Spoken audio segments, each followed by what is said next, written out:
happened with you and Odell? Uh, I think we end up winning and they end up losing. So what he did obviously is on display. Um, you can see what kind of player he is.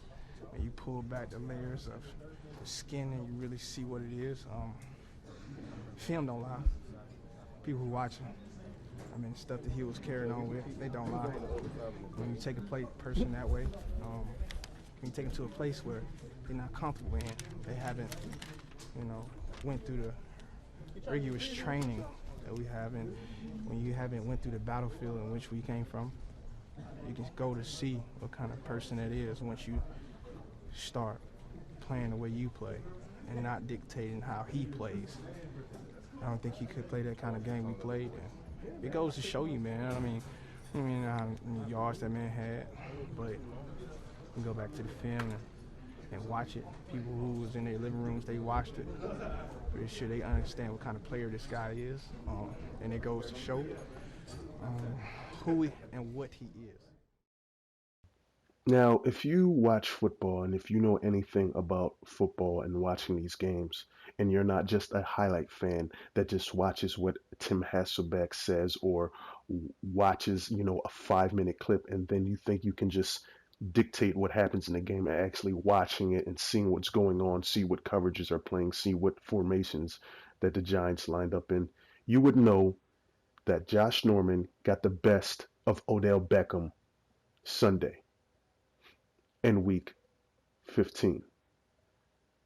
Not just by trash talking, we'll get to that in a little bit. We're talking about the play on the field. I believe so that he only had, 4 catches for like 30 yards on Josh Norman. He took Odell Beckham out the game. Now, this would highlight fans love to say, well, he went deep and he beat him deep on that play. So obviously he got the best of him. He beat him deep on that one play. You still have 3 more quarters to play. 3 more quarters to play of football. So that the game doesn't end because he got beat deep. They didn't say blow the whistle, dead, game over, 0-0 at that point in the game. It's tie, we're going into overtime. That's not how it works. Just to educate you highlight fans. Josh Norman got in his head mentally because he got under his skin, and then you hear all this bullshit. He threatened him with the bat, which you can't even bring the bat on the field, so that just negates that bullshit that Odell Beckham is saying. So, to me, Josh Norman got the best of him. He's been doing this to all the elite receivers in the league, not just Odell Beckham. He does this to everybody. And remember, the biggest game of that Odell Beckham had was when he went against Cortland Finnegan, a guy who just got signed. And this brings me to my topic with Julio Jones and Rodney White talking trash.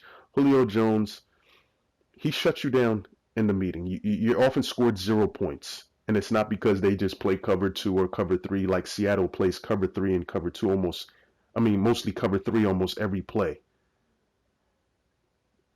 Rodney White, don't talk shit. You got a quarterback that throws tons of interceptions. I wouldn't be talking shit to a defense that shut you out 2 weeks ago. They're 14-0. Cam Newton is playing like an MVP, and he should be the MVP. You got owned. He owned both of y'all.